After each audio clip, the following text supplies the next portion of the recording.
نواز شریف کے لیے گانا گایا ہے، اس سے پہلے 2-3 گانے گائے ہیں، پتہ آپ کو؟ اب وہ چلے ہی نہیں ہے، میرا کیا قصور ہے، یہ چل پڑا تو ہم نے کہا چلو جی یہ دیکھیں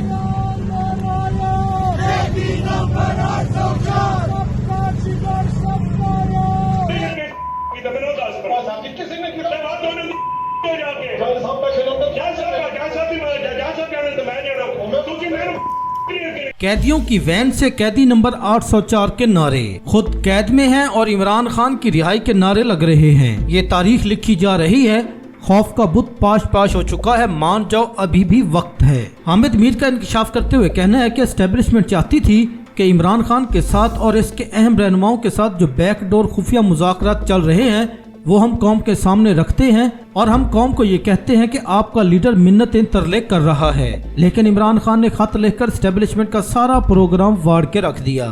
یہ ایسا سرپرائز ہے جو اسٹیبلشمنٹ کبھی تصور نہیں کر سکتی تھی۔ اب اسٹیبلشمنٹ سمجھتی ہے یہ اوپر کی فلائٹ ہے، ہم اس کے ساتھ مقابلہ نہیں کر سکتے۔ زرداری کے چائنا مشن میں چائنیز حکومت نے مشن کے سامنے یہ ثبوت رکھے ہیں کہ پاکستان میں چینیوں پر قاتلانہ حملوں میں سیکورٹی ایجنسیز اہلکار ملوث ہیں اور ممکنہ طور پر ایسا امریکہ کی اشیر بات سے ہوا ہے۔ نقوی کی امریکہ میں چائنا مخالفت میں شرکت دانستہ تھی اور ایک پالیسی کے تحت ایسا کیا گیا اور ہمارے چائنا کے ملک میں سیاسی استحکام کے مشورے کو نظر انداز کیا گیا۔ اس سے ہمارے پاکستان میں انویسٹمنٹ سی پیک معاہدے کو شدید نقصان پہنچا ہے۔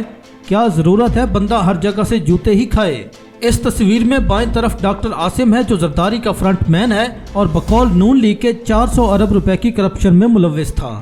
درمیان میں اسحاق ڈار ہے جو نواز شریف کا فرنٹ مین ہے اور بقول پیپلز پارٹی کے BMW کی امپورٹ اور موٹر وے کے ذریعے کمائی گئی حرام کے 300 ارب روپیوں کی منی لانڈرنگ میں ملوث تھا۔ دائیں طرف محسن نقوی ہے جو عاصم منیر کا فرنٹ مین ہے اور بقول نون لیگ کے اور پیپلز پارٹی نگران دور میں گندم امپورٹ اور دوسرے کئی سکینڈلز کے ذریعے 250 ارب روپے کی کرپشن میں ملوث ہے۔ درمیان میں ان سب کا گرو آصف زرداری ہے جس پر نون لیگ اور فوج کا اتفاق رہا ہے کہ وہ مسٹر 10% ہیں۔ اندازہ لگا لیں کہ ڈاکوں کا یہ گینگ اب مل کر عوام کو لوٹ رہا ہے۔ ملکوں کا انٹرویو دیتے ہوئے کہنا ہے میں نے نواز شریف کے لیے 3-4 گانے گائے، اب وہ چلے ہی نہیں تو میں کیا کروں؟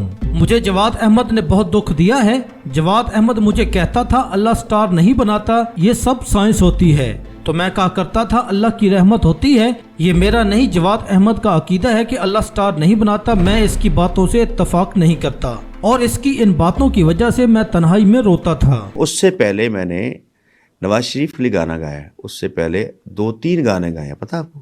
تو میں نے ان کے لیے گانا گایا ہے، یوٹیوب پہ موجود ہے سارے۔ اب وہ چلے ہی نہیں ہے، میرا کیا قصور ہے، یہ چل پڑا تو ہم نے کہا چلو جی۔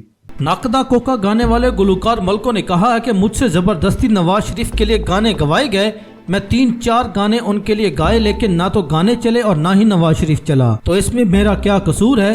چوتھی واری کا وزیر اعظم ختم شد ہو چکا۔ دوسری جانب عمران خان کے وکیل فیصل چودھری میں شاہد جٹ کی روح آ گئی، اسسٹنٹ اڈیالہ جیل کو ننگی گالیوں سے دھو ڈالا۔ فیصل چودھری نے روکے جانے پر پنجاب پولیس کی ٹھیک ٹھاک منجی ٹھوک دی۔ تحریک انصاف سے گزارش ہے کہ فواد چودھری کو چھوڑیں، اگر فیصل چودھری کے لیے تھوڑی سی گنجائش پیدا ہو سکتی ہے تو مناسب ہوگا، کیونکہ جتنی میٹھی زبان کا یہ استعمال کرتا ہے شاید ہی کوئی کرتا ہو اور کمپنی ایسی ہی زبان سمجھتی ہے۔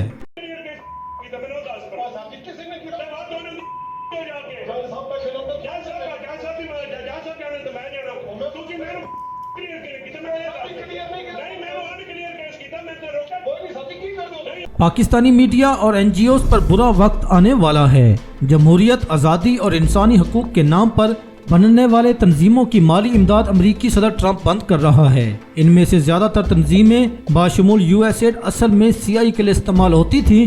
جیو نیوز سے لے کر BBC تک ان سب تنظیموں کو ایڈ ملتی تھی جس کے ذریعے CIA کا ایجنڈا آگے بڑھایا جاتا تھا، جن میں رجیم چینج آپریشنز بھی شامل تھے۔ ٹرمپ ان سب تنظیموں کی فنڈنگ روک رہا ہے اور اس سے پاکستانی میڈیا اور NGOs کے دیوالیہ ہونے کا خطرہ پیدا ہو چکا ہے۔ نئی امریکی انتظامیہ نے جس ایک نیک کام کا ارادہ ظاہر کیا ہے، اگر وہ اسے کر گزرے تو کم از کم ہماری قوم کا بہت بھلا ہوگا۔ یہ کام ہے USAID کا آڈٹ۔ اگر پاکستان میں یہ آڈٹ درست طریقے سے ہو گیا تو قوم کے محبوب محکمے اور سیاستدانوں کو تو چھوڑیے، بڑے بڑے نامی گرامی ملا، میڈیا ٹائکون، صحافی اور NGOs کے راتب خور وہ دانشور بھی برہنہ ہو جائیں گے جو میڈیا اور سوشل میڈیا پر انسانی حقوق، خواتین اور اقلیتوں کے حقوق، لبرلزم